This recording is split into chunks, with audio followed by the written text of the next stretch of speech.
welcome to episode 35 of Role Play Grow, the podcast for tabletop entrepreneurs, creators, and fans. I am Courtney Stover of Lighthearted Adventures, and in this podcast, we talk to the creators behind the brands in the tabletop roleplay gaming space about who they are and how they are turning their passion for gaming into a career. Today's guest is Cassi, the dungeon master for the visual novel style D&D podcast, Chosen Ones. They are also a very talented artist and animator.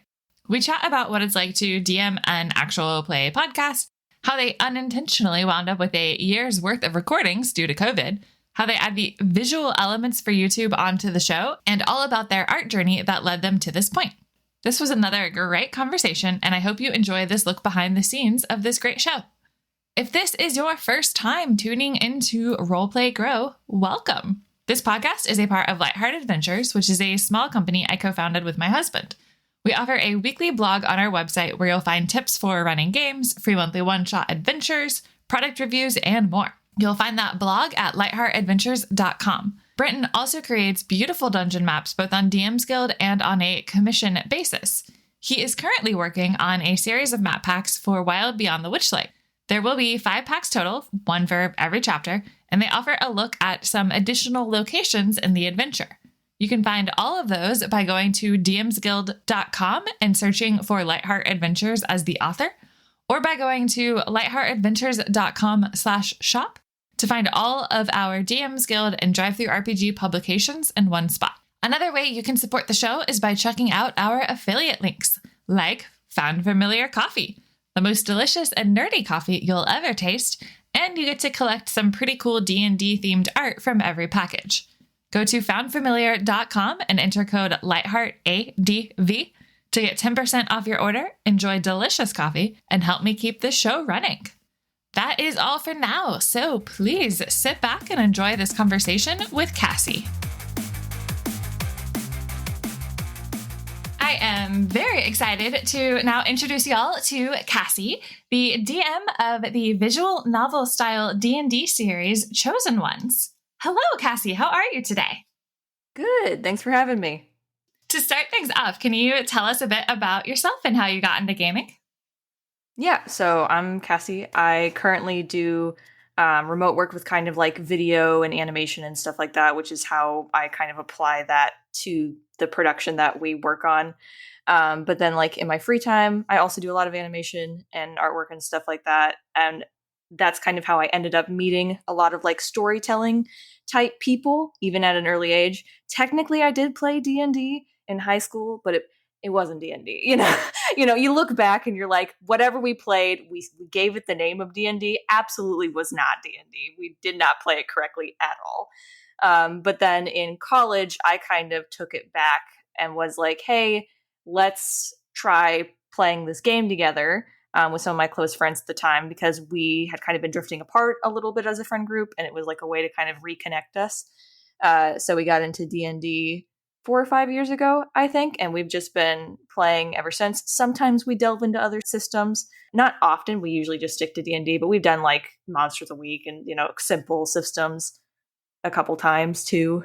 Cool. Do you have a favorite outside of D&D? I do really like Monster of the Week. I think my issue is because I play D&D so much, I try to play other games like D&D. So when I GM'd as for Monster of the Week, I would like almost kill people all the time. Because I'd be like, oh, you're fine.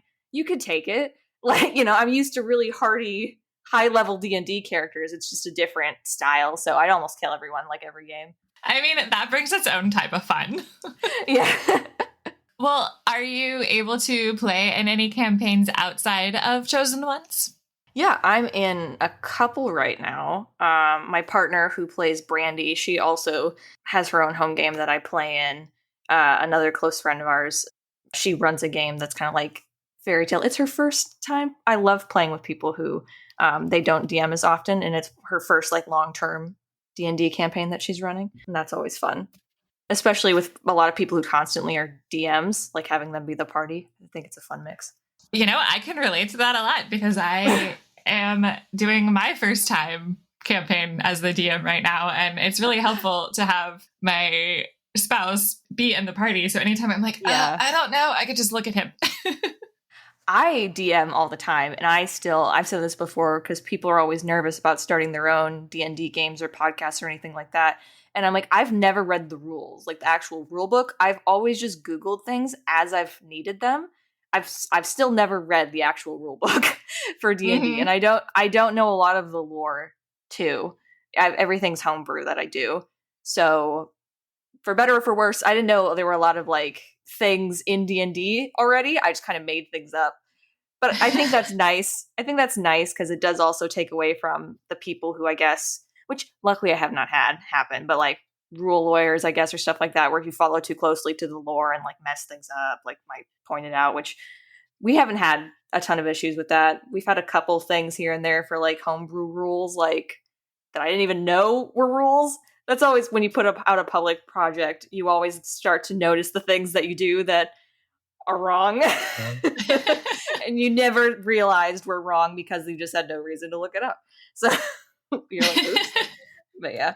Yeah, I hear that. I think I opened the DMG for the third time today. So, yeah. But what's cool is that you don't have to, really. Oh, yeah.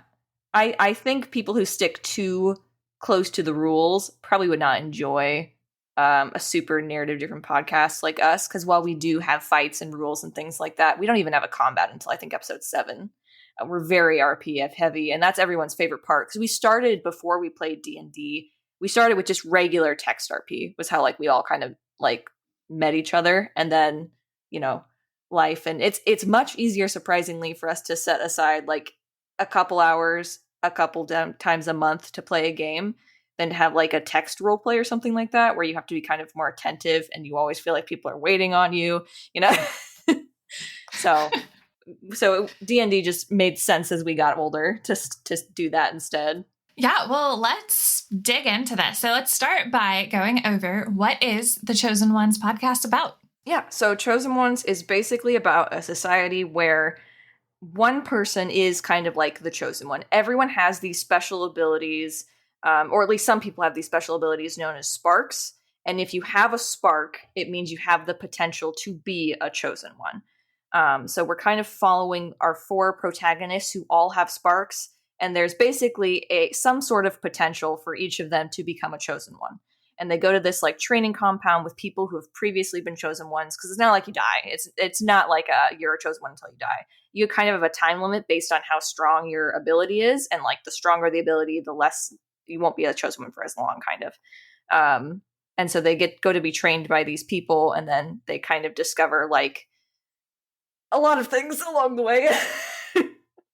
Our plot right now is kind of blown out the water for season 2 where we are. It's completely different tone from season 1. So things get very weird the further you go down this rabbit hole. It starts off kind of with one line of thinking and then just completely dives and divides as you continue. And we're very mystery.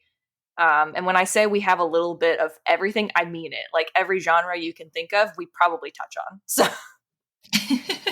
how did the podcast start? This is funny because a lot of people, started podcasts because of the kind of the way the world was at the time, and people had to stay home a lot. And so they ended up starting podcasts and things like that because they were staying home a lot.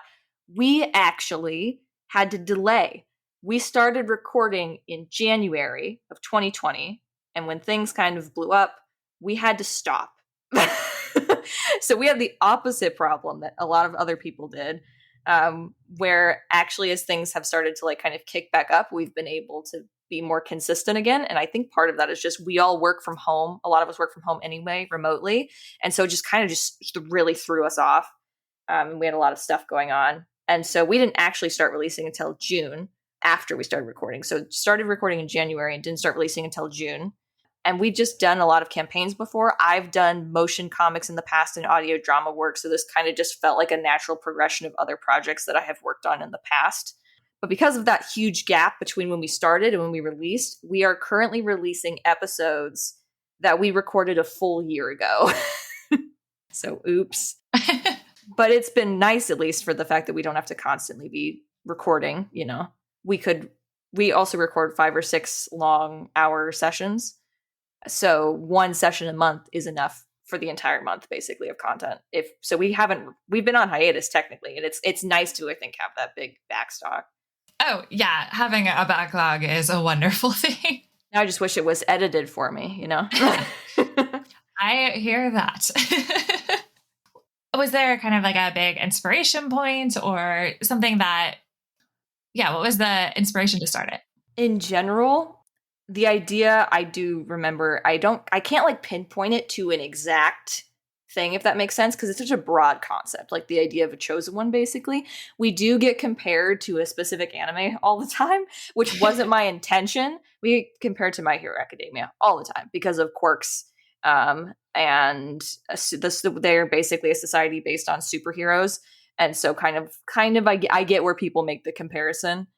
We have our own like superpower name for like sparks and stuff like that. So I do get the comparison. I think my main inspiration probably was more so feeling stories like Avatar and stuff like that, where it's something kind of like passed down. And even if like in Avatar, the old avatars aren't like actually there to like train them, it's kind of like that same like wisdom passing feeling, I guess.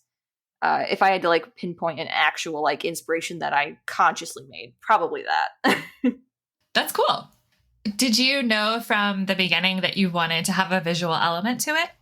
Oh, absolutely. We've actually done a podcast before, and we canceled that because it didn't work the direction we were going. We released a couple episodes, and then we decided to start from the beginning.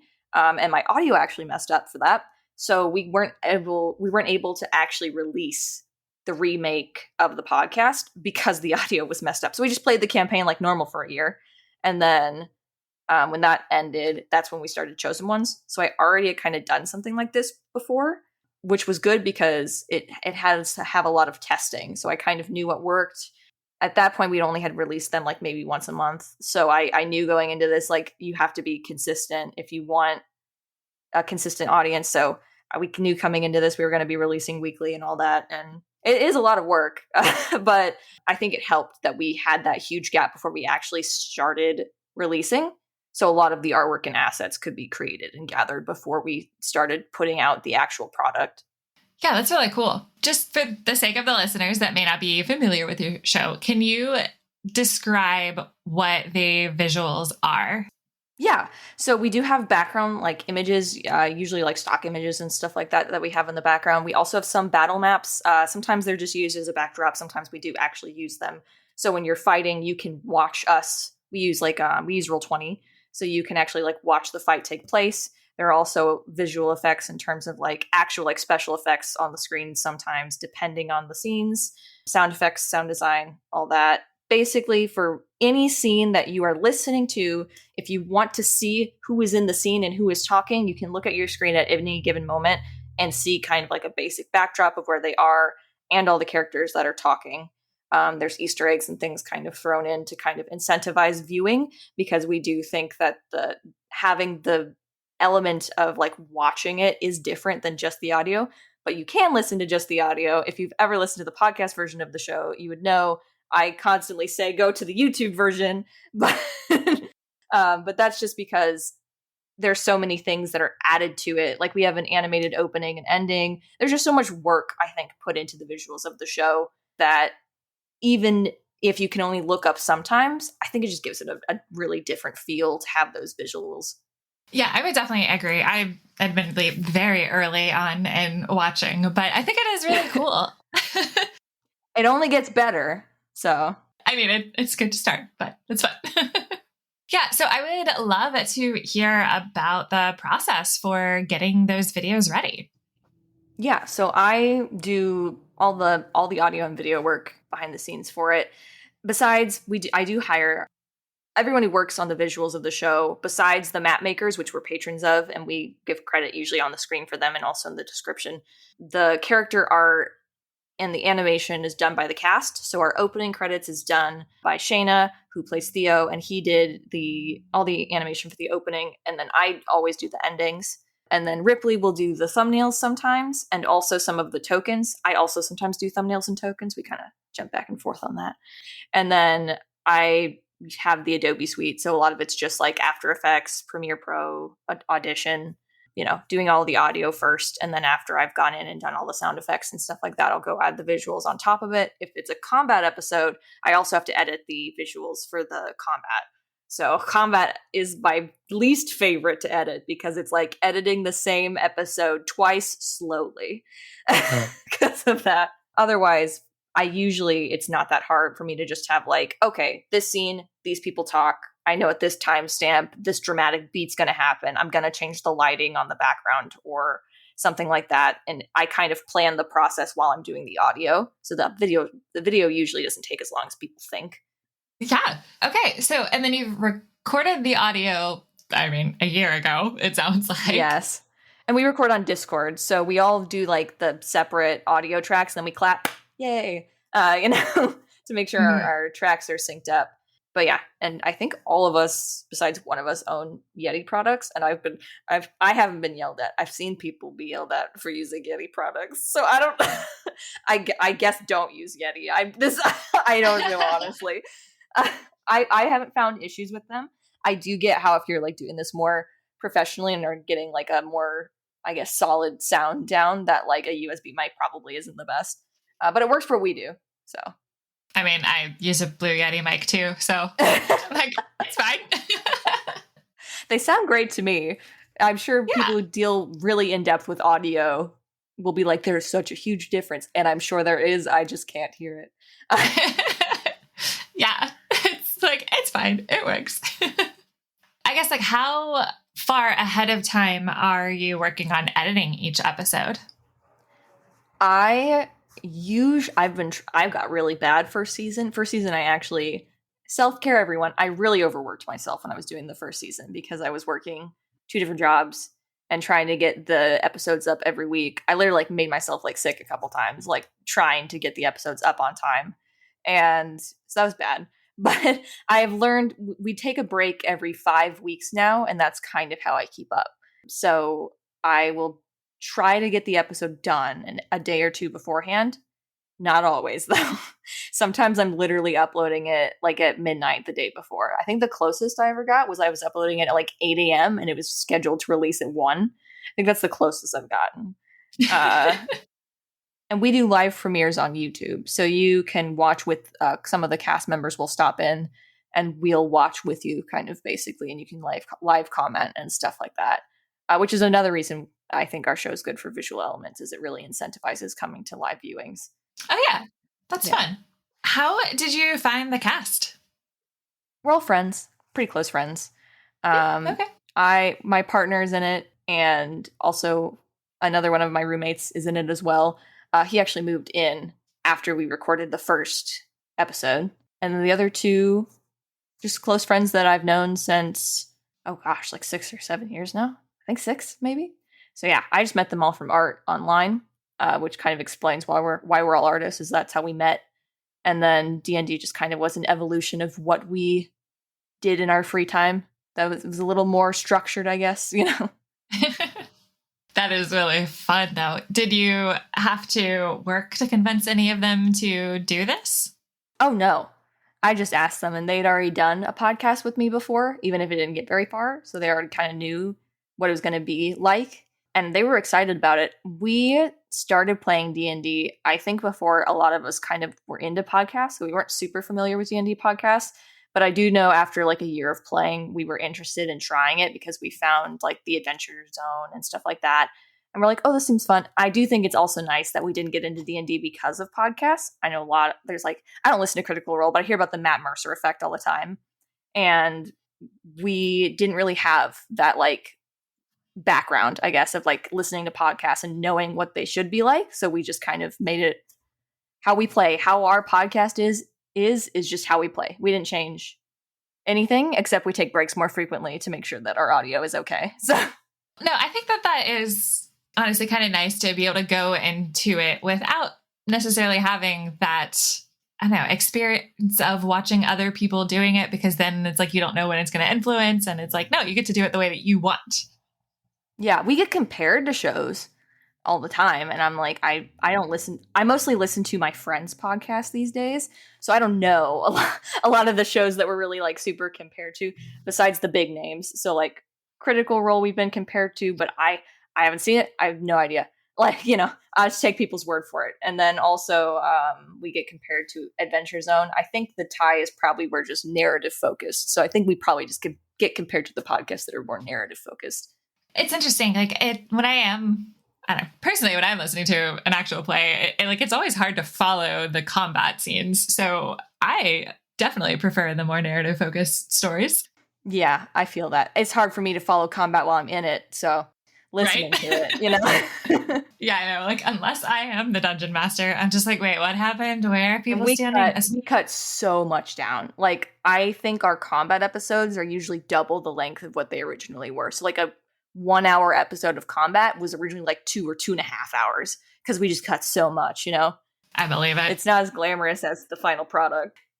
I mean, that is like the cool advantage of pre-recording and not streaming it live. Oh, I would die. You get to make it what you want. I would die to stream live. I could not. Cool. So something I would love to hear about is how you plan the campaigns and how that, if it differs, how it differs from when you're planning a campaign that isn't going to be produced for an audience. Yeah, so that's again the hard thing because like I said, we play our games just the normal way that we like. So the way that I plan this game is not any different because it's a podcast. It's the same way I would typically plan or play a game. And I think that's just best. I'm very big. I know it's also kind of hard to be like, I'm very big on being genuine because it can be hard to like chase that sometimes, but I do try as much as possible to make our show feel as genuine as it is when we actually record and not have like a constructed feel to it that comes with it being a production. And that just, I think, comes from us being close friends and it being easy to like bounce ideas off of each other. I'm not afraid to keep jokes in, and have us joke around with each other and not always be 100% in character. So, but how I actually plan them, besides just the fact that we try to keep it as consistent as from home games to podcast games, is I usually have like Google Drive. I just have a bunch of documents. Whenever I scrap ideas, I also keep those though. So whenever people tell me like, oh, we didn't go down that route, what would have happened? I'm like, you will never know. I only have so many ideas in my brain. I'll probably use that again. So I have like a big thing of like ideas that we didn't do that I may bring back at some point. I have a private Discord server for myself where I keep lots of like music notes and things like that because we also listen to music while we play. I use like the Discord bots for as long as they will be around because I know they've been being attacked lately. The Discord music bots to kind of like bring atmosphere and stuff to the scenes. And yeah, it does kind of already feel like a production. If you listen to the show, I think even in the first episode, I use voice mods, and those are not added post-game. Those are in-game that they are done. I use GarageBand. So basically, when I use a voice mod that you hear in the show, it's the cast is also hearing it. I feel like I really want to know what that setup is. I only know how to do it with GarageBand. So I cannot help you if you are not a Mac user, unfortunately. Fair enough. I mean, it's definitely something I've been thinking about for my own just home campaign is like, okay, I have a really cool voice modulator, but getting it to play for them as I'm speaking live. Haven't figured that out for a PC yet. Yeah, I don't know. Unfortunately, I've only managed to figure it out with GarageBand because a lot of the Windows programs don't work on Mac. So I haven't even been able to try, Yeah. I mean, that's really cool, though, that you are able to have that be modulated like right from the beginning. Yeah, it also helps because then I can adjust because my players will tell me if they could not understand me. So either that means I have the chance to repeat it or I can go fiddle with the mod to make it more easy to understand. And we also, season 2 started to add subtitles for when I use mods because we were told that some people have hard of hearing or just issues paying attention and stuff like that. It was difficult for them to hear. So we did start adding subtitles for when people with voice mods speak. Oh, cool. Yeah, that's really helpful. Okay, so obviously when a session like this, things are going to be changed with whatever the players do. Mm-hmm. Do you still try to stick to kind of overarching plot points, or do you just go with whatever they wind up doing? The ending for this game has changed many times already. Like I even things of like I got more attached to NPCs than I thought I would at certain points. So I was just like, okay, I guess they're like, stuff like that even I didn't plan on, where people had like bigger roles than I had expected, or I just really ended up liking something and I kind of like added more to the character. So even just small stuff like that. But in terms of like big plot stuff, it's changed a couple times. I've been pretty set on an ending. And I mean that there's always a chance it could change. I try not to actually write for my sessions until like basically the session or two before. I'll have a document that's like 4 or 5 pages and I try not to write more than that, because I think once I have something written down on paper, it's very hard for me to want to kind of go a different way. So if I write down all my major plot points and all the things that I want to do and want to happen, I feel like I'm more likely to railroad. So I try only to write down what I know I'm going to need and use for the next 1 to 2 sessions. So then if they do veer off the path, I don't have that feeling of I just put and wasted so much time into like making and writing all these encounters or sessions that we aren't going to use because they went a completely different way. I think that's, if you're someone who's worried about like spending a bunch of time on work that you won't utilize, or just are worried about planning in general, I think just planning session to session or 1 or 2 sessions ahead is enough to keep that you're stressed down and you're also like planning time down. But there are also people who just love that. They love to write out all the scenarios and the different things that could happen. And that's like super fun for them too. So it just depends on the DM. Yeah, that makes sense. And I know that, you talked about that you play it like you would just any normal home game, but I just always like to know, like, okay, well, I mean, are there plot points that you want to hit no matter what? Or is it just going to be different every time? I think that's normal even for home games, though, like not podcast production, to kind of have an idea.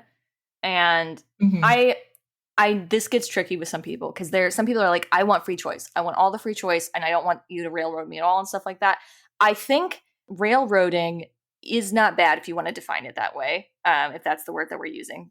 It is not bad if the players don't know it's happening, I guess. If everything feels natural and normal and their choices feel like they have an impact and they matter, and it just feels like the natural progression of things, if they don't feel like they're being railroaded, then they're not being railroaded, I think it's when you make choices and the DM kind of goes out of their way to make it not have any impact that it's like railroading.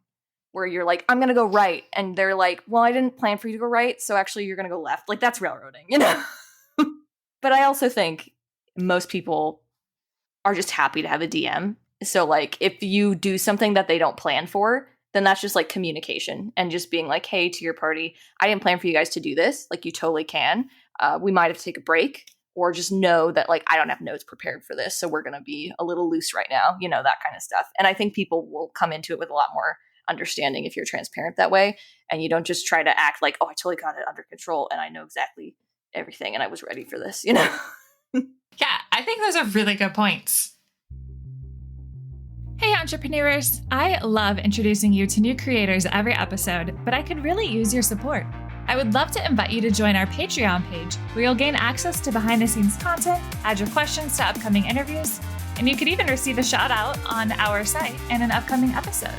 To learn more, go to lightheartadventures.com/RPG. And now, back to the show. When did you start DMing? So I was our first DM for our group, Forever DM, but also luckily Ripley DMs a lot too. So we are constantly in each other's games, but not like playing with each other. And again, Ripley plays Brandy. But I started with our group initially, and we did finish. Our first campaign was, I think, 13, 15 sessions, somewhere in there, and only went over the course of 3 or 4 months. It was very loose and kind of silly. I based a lot of it on the D&D campaign I was in high school, and it kind of did set this weird precedent of like, we have to finish games.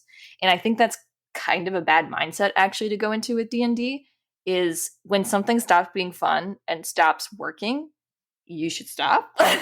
It is a game at the end of the day. And I think going into Chosen Ones, we all already had the idea that if this ever stopped becoming fun, especially for me, the DM, then we would stop.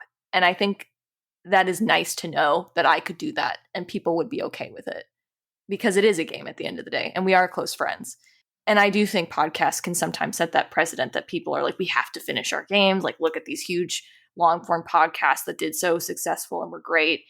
But like when you're just doing like a home game, or even like I said in another podcast, like being okay with not finishing, I think is something that is a big thing that gets missed a lot in D&D.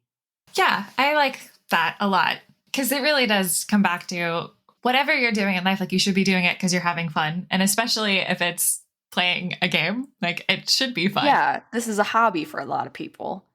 Some people have the goal of making it a job eventually, but even at the end of the day, you don't want your job to also be unpleasant, you know? Right. So it should be first and foremost enjoyment, and people can also, I feel like they do have a sense too of like, if you're not having a good time, then that'll leak out, and like people listening will probably be able to tell eventually as well. So you shouldn't force it. There's so many things that go unfinished. I'm saying this like I'm foreshadowing, and this is how I'm going to say we're canceling. No, that's not. But I just want to press that because I do feel like that has come up constantly in my time playing this game, is people feeling so bad when things don't finish.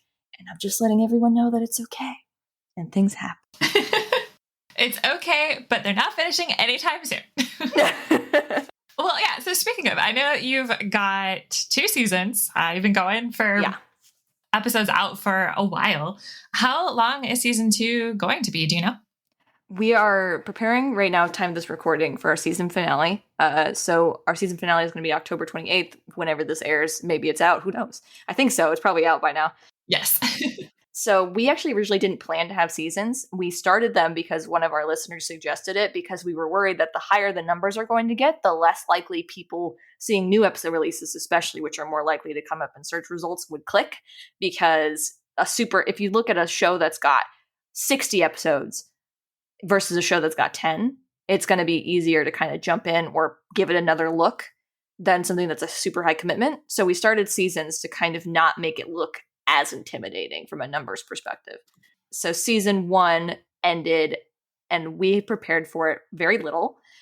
So we decided very fast that we were going to do a new opening and ending. And I think the opening was made in 2 weeks and the ending was made in 8 days.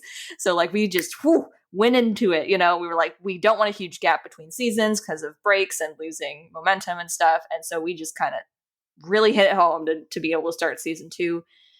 Which is also why season 2 is shorter, because now that we know we're doing seasons, we have better planning. And season 2, it will be episode 24 or 25, one of those. Basic math that I don't want to do right now. So one of those two. And that will lead into season 3. And we know we're for sure going to have at least 4 seasons. We're actually about to start recording the 4th season. So season 3 is already all recorded. Oh my gosh. So we just don't know if season 4 is going to actually be our last one. It feels like it.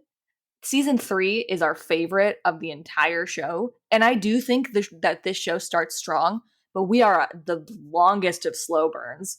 So it isn't until near the end, like the last like 10 episodes, or the last like 7 or 8, I think maybe, of season 2, that like things actually kind of like start to ramp up and hit their like peak kind of. And season 2 is kind of where it's like it goes down. Like the end of this season's going to be wild. Yeah, that is really cool. That like I feel like my mind is blown right now. Like, yeah, you already have the entire next season recorded. No, Awesome. We had an episode that released today, and I had been talking about something that one of the cast members had said or something like that. And I went in and I took a screenshot of it to show to everyone. It was literally dated for 9/20/20, the screenshot, to show that we are a full year ahead from when that episode was recorded. That's amazing. I never want to do it like this again. I never want to have this much of a backlog ever again. It was an accident and I regret it. It's so hard because, okay, the thing is, I'm kind of going off on a tangent, but the thing is, we've been recording since January of 2020, right? And I've had this plot planned, parts of it and certain elements of it, for even longer than that, for maybe 4 or 5 months longer than that. So the season 2 ending, I have known for like 2 years, and it's killing me that I've had to keep it a secret for this long. And my cast is kind of the same way, because they're like, it's been a year. And I'm like, for you, it's been a year. It's been 2 for me. I want this to be done. I hate revealing spoilers. It's a big thing for me. I know a lot of people don't care about it. I personally do. So I'm very like Loctite. Like we have like spoiler areas in the server that you can only, in our Discord server, you can only access with a certain role so that you won't get accidentally spoiled and stuff like that. Because it's just a big thing for me. I feel like you can only experience something once and have it be raw and fresh and not know what's happening. Like you only get that once. And so I always try to like shield people from spoilers as much as possible. Even if they were like, no, I don't care. I'm like, but I care for you.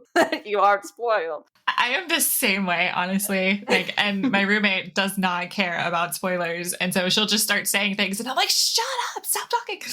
But anyway. I'm trying to get better about it because I also know that spoilers pique interest. When people see things, the most interesting bits of something, they get interested and they want to know why that happened or why that's going on. Mm-hmm. That's why whenever people like find out about like villains and stuff, like a lot of the times villains like sell a show. So like people will be interested even if they kind of like already know how the villain dies or something like that, you know, because they want to see how that plays out and like what happened and why people are talking about it. So we have started to make some content because I also do animation stuff in my free time. I have started to make some kind of like promo animations, I guess you could call them that do have spoilers in them. I just still put a spoiler warning. But I know that like most people who stumble across those animations probably haven't seen the show, but it could spark the chance of them seeing it. And it's like, okay, they could be spoiled for this thing. But if they hadn't seen it, they might not have watched the show at all. So it's, you know, wrestling with myself with that logic that makes sense, but I hate spoiling people. No, fair enough. So I am curious about your recording setup and then if that has changed over the last year. Yeah, I still use Yeti products when I first started recording. I can't really speak for the other people because we record remotely. So I don't know what everyone else's setup is kind of like. But for me, I have like the Blue Yeti X and a compass arm that kind of goes over my desk. And when I first started, it was just my super old, like 10-year-old Yeti that was having issues. And that's what I started with. And you can tell if you listen to old episodes versus new episodes, you can totally tell it's bad because it was just old and far away from my face. And that's what I started with.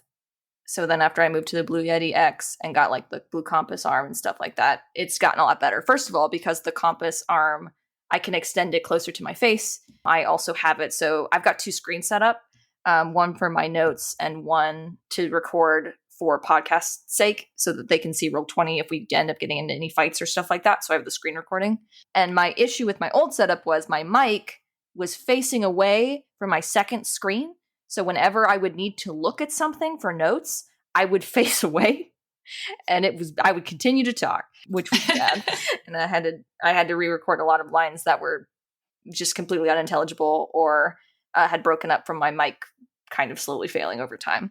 But yeah, I highly recommend if you do work and like do a remote setup where you are recording with other people to get like a compass arm or just some kind of arm for your mic because it's so useful to be able to move it. And there's some cheaper options too. I just got this one because it was highly recommended and I wanted it and I didn't have to do a ton of research if I just got the one for my mic.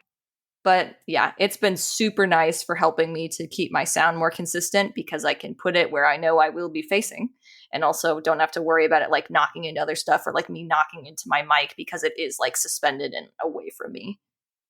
Cool, that's awesome. It's kind of similar to what I have too. So I'm just like, yes. Boom arms are life-changing. Why did I never get one before? Yeah. So did you ever record in person or has it always been a remote? It's always been remote just because we're all over the place. Me and my partner were long distance even before we moved in with each other. She's originally from California and I was in Minnesota.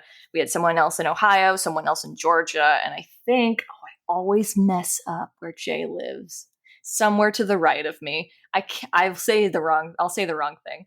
But we're basically all over the board. So it would have been next to impossible to record in person. And I also just prefer, I have a really, really bad poker face. And I know I do because Ripley will specifically come into my room after sessions to like theorize at me. Because again, we're super big on the mystery element for our show because she wants to read my face and she wants to see if I give something away. So I can't do in session, like in person stuff if I want to have like a serious plot or like keep things hidden, my face will show.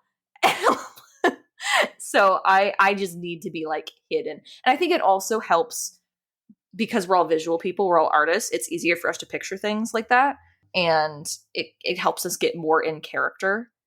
And it also makes it so like if someone has to like step away or something like that, it's not going to mess up a recording because it's just one person like muting their mic versus like someone be like, oh, I have to get up and like, we all have to wait and pause, that kind of stuff. Yeah, that makes a lot of sense.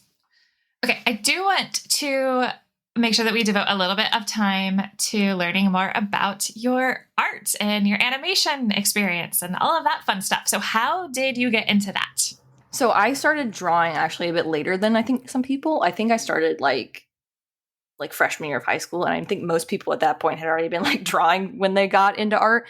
And the reason that I specifically got into art was because I started off wanting to make like films and stuff like that with my friends. And no one would ever show up because we're like high schoolers. So no one would ever show up to filming. And so I ended up getting into art because I'm stubborn. I still am stubborn, but I was also very stubborn then because I was like, if people won't show up, I'm just going to draw them basically. So I got into making my own like animated shows and motion comics and things like that because it was easier to get people to voice record lines and send them to me over the internet than it was to get all my high school friends to show up to film. So that's how I ended up getting into art and animation. When I started going to school, I was going to go for film originally, but they were really interested in like the animation work that I was doing instead. So I ended up going to school for animation. I have a degree in animation. I don't do a lot of just straight up animation these days. Most of what I do is video compositing and editing, which I'm more interested in, like motion graphic work. So I don't do a lot of like traditional like Disney style animation stuff, but I do sometimes for fun. And yeah, that's kind of how I got into art. And it's just, I think doing this specifically, like doing D&D stuff, is just a lot more manageable for me because making a whole animated show by yourself is very hard. I don't recommend it. And there's no way it would have finished because my plots are just as complex for D&D as they are for my regular writing. So it's just like this format and this style makes me make stuff. And consistently too. Like I'm releasing a video every week pretty much. And it still has art elements in it. And there's still sometimes animation. So it's still similar to what I used to do. It's just kind of simplified to be able to do it like every week. Yeah. How often are you working on other motion graphic projects?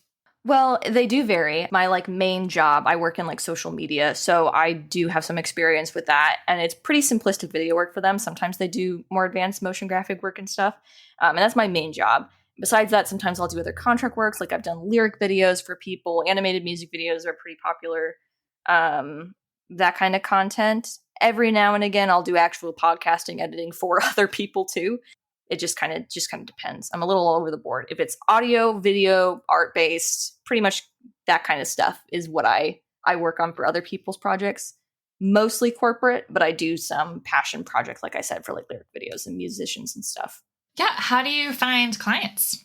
I use Upwork, and I don't recommend it. I use Upwork as my main source to get contracts and stuff like that. And I'm like the top rated or whatever it is because I've been doing it for so long. But if you can get money and make money without being on Upwork, you should do it. And because it's very easy to get sucked into it. And well, because now when people look up my name, I come up on Upwork first because that's where all my work is. So, and Upwork takes a fee. So if you can work not on Upwork, it's good. It's good to do that. I do have some clients who aren't on Upwork, but most of it comes from that. And part of that is just because I'm top rated. So people just send me like stuff at this point. Like I don't have to apply to anything anymore. People are just like, hey, your profile says you do stuff. And I'm like, I sure do. Are you going to pay me enough? Nope. Okay, bye. Like, But for people just starting out who want to do either like podcasting or animation or that kind of stuff, it is an okay place, I think, to get some experience. But it's a lot harder, I think, to get started than people realize. I do a lot of I help a lot of people get started who want to try on Upwork, and you have to be really consistent. So it's like anything. You can't just throw yourself onto it and think you're going to be successful. You kind of have to push at it. And this is not an ad for Upwork. I think I specifically said don't use it. But But that's where I get my work. Honestly, I'm not super familiar with Upwork. Is it kind of like Fiverr? Kind of, except I think it's better. I think Upwork is like a lot longer term jobs, or there is more opportunity for growth. So my job that I work at right now is from Upwork, so they pay me through Upwork. I track my time on Upwork, and that is my like main job. It's Oh, like wow. 20 to 30 hours a week, and then I have side contracts for other things. And I've worked with them for a year just on Upwork. But you can't get off once you start. You have to work for them for like 2 years or something like that. I'm sure this is so interesting. Upwork, I love it. That's what I came here to talk about. No. On the one hand, it's like, oh man, like I was here because I wanted to hear about Chosen One's podcast. And then on the other hand, hey, guess what? At Roleplay Go, we talk about how you make money doing stuff you like. Yeah. But also, I won't shut up about it because, like, it's not that interesting to people unless they ask, like, and they're like looking for information about it. So the second someone like asks me about Upwork, I'm like, oh, here we go, my 5-hour conversation that no one ever wanted. It's coming, you know. Well, hey, here we go. There's another thing to maybe look into, except that Cassie says don't do it. But hey, I think it's mostly because it's a lot harder to get started than it used to be. I think I got in at a good point because I didn't have to like pay to apply to jobs when I started, and now you do. So it's one of those things. Yeah, you have to pay. You get some free. You can apply to like 3 things a month or something like that. It used to be a lot more. You got a lot more free jobs a month, and I just lived off that, the free jobs that they gave you. And now it's like a pay model because a lot of the places are kind of going to that model. It sucks. But if people invite you to a job like I do, I don't have to pay to apply because they invited me. Okay. Interesting. Well, I'll bring it back. I mean, honestly, this is interesting to me, but I'll bring it back. So something that I do want to make sure that we have time to talk about is a couple questions that I like to ask in every interview, which really what I like to do is kind of highlight that as fun as it is to work with D&D or other tabletop games, and as much as we like it, there are some challenges. So I would like to know that over the last really 2 years that you've been planning and working on this podcast, what would you say has been the most challenging part? Oh gosh, I think honestly, this for some people, like this might be an annoying thing to talk about, but growth has been kind of difficult just because I do work in social media.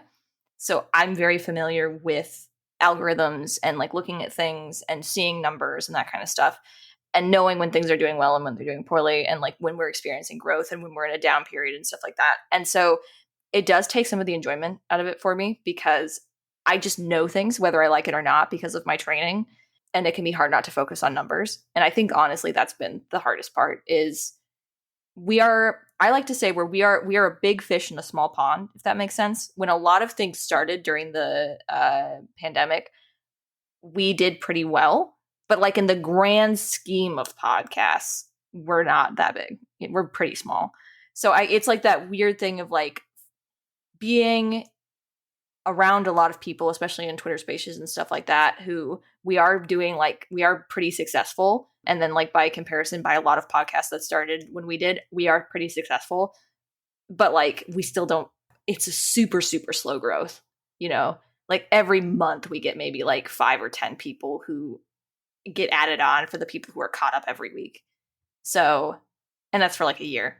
But yeah, not to get like, I get sad when I think about it too much, because it's kind of like, I feel like we are making something that is so different. And I know everyone says that about their projects, but I do feel like we are making something that is so different, and there's so much LGBT rep in it, and it's the kind of content that I wish I had when I was younger, if that makes sense. And I make the content that I want to see. That's how I've always been. So it's just like if people would just look at it, you know?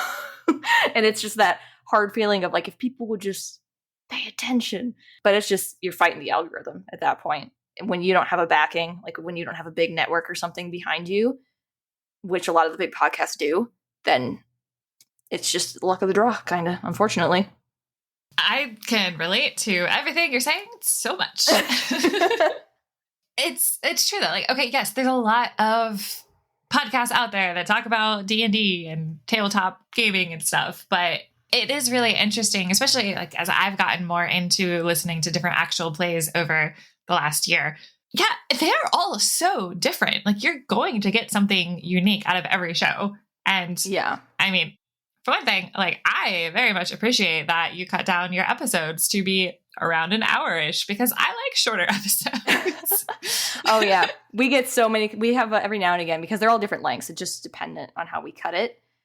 So we have some episodes that are a little over an hour and we have some that are below. Whenever we get an episode below an hour, people are like, why is it so short? And, and I'm like, you should be lucky. They should be on the shorter end. It's just, I could not find a better point to cut it when the episodes are like an hour 10 or something like that. It's just because I prefer them to be under an hour, both because it's easier for me to edit and also because it's more consumable. So yeah, I love that y'all have it as shorter episodes. And then I love the art. It's so cool. It's such a unique take on a way to visually present it. I wish it had a better name because I'm like, we're not really a podcast, but we're not like an animated show. We're not a visual novel technically either, but like that's why we say visual novel style. We are finally to the point where we've gotten a couple people who are like, how are you podcast if you have visuals? But now we have the podcast on an RSS feed actually. So we can be like, well, there is a podcast version. Originally when we started, we didn't start putting it on Anchor until like 6 months or something after we started releasing. So, or might have been later than that, but yeah. Like I know of a ton of podcasts that record and it's just talking heads. So whatever. It's still a podcast. Yeah. If you say it's a podcast, it's a podcast. Exactly. Well, let's flip around that question and go into more happier spaces. So again, over the last couple of years, as you've been getting this going, what would you say has been the most rewarding part? Ironically, it's funny because of what I said, like the views were the thing that was the most difficult. And I think it's just because of the growth aspect of it, of like not having like a big spike or anything like that, just very slow growth. But honestly, I was never expecting this many people. I think at the same time, like we have 200 people who listen every week right now, I think was our numbers. And that's just like who will be caught up before the next episode because it's hard to track on YouTube, like what your actual audience is. But like doing the math, we have about 200 people who watch every single week, which was more than I thought. And my ideal audience at this point, I think is around 1,000. Like that would be like cool if I could get like 1,000 people watching a month. But when we started this out, we didn't have any expectations, at all. We didn't think this was going to be big. We didn't even make the Discord server forever because we just didn't think there was going to be a want for it. And we've got over 100 people in there now too. And I think it's just the people that have told us that this helped them, especially too during the pandemic or just with issues that we touch on at certain points that like this series helped them in some way, which is something I never would have imagined hearing. That is really awesome and special. And the thing I love too about hearing that there's that many people caught up is that that's people that are caught up that have been sticking with the story. It's too hard to determine because you have to do it per episode and we're like, 50 something? I don't want to do that every week for every single episode to see who's caught up and how much our numbers are. And Anchor, obviously, we have numbers on there too, but we're not consistent. So it's not a huge audience on the podcasting stuff. Sure. But yeah, it is still a significant number, I feel like. So absolutely. Well, is there anything coming up soon that we haven't talked about that you're excited about and want to share? Yes. We are starting a Kickstarter early November for our season 3 opening and ending credits. I won't reveal the name of the singer we got yet because we haven't fully locked her in yet, but we got a pretty significant singer to sing an original ending score for our ending credits. And we're still doing original animation and artwork for the ending and the beginning again. But we wanted it to be really special because season 3 is our favorite of the entire series. So we really pulled out all stops for it, and it's going to be expensive. So we're starting a Kickstarter to try and help raise funds early November for our season 3 opening and ending credits. That is so exciting. Yeah. Well, yeah, I will definitely be sure to point people with a link to that Kickstarter. But Cassi, this has been awesome. Tell me, where can people find you, find Chosen One's podcast, and just all of the information that's out there? Yeah. Our 2 most active social medias are Chosen One's D&D at Twitter. And then my YouTube channel, it's my personal YouTube channel, which throws people off sometimes. but it's Casserole, spelled Cassiroll. But if you click on the channel, it's very Chosen One centric, so you'll know you're in the right spot. And then besides that, I feel like we're going to start using it more, so I'm going to say we're also on TikTok. If that's your preferred social media, we'll be putting clips and bloopers and things up on there, and that's also Chosen One's D&D. Awesome. I will have links to all of those in the show notes. But thank you so much for coming on today. This has been really fun. Yeah, thank you again for having me, as my voice slowly leaves me in that sense. Thank you for having me.